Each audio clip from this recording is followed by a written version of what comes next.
Galera, por que eu troquei de teclado, mano? Primeiramente, o outro teclado, ele é meio paia, tá ligado? É muito... Nossa, totalmente. O espaço da mesa, mano. Isso aqui é muito melhor. Ele é menorzinho.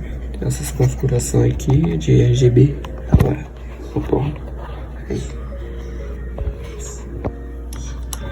E, pô, a câmera não tá focando. E foi por isso que eu troquei de teclado.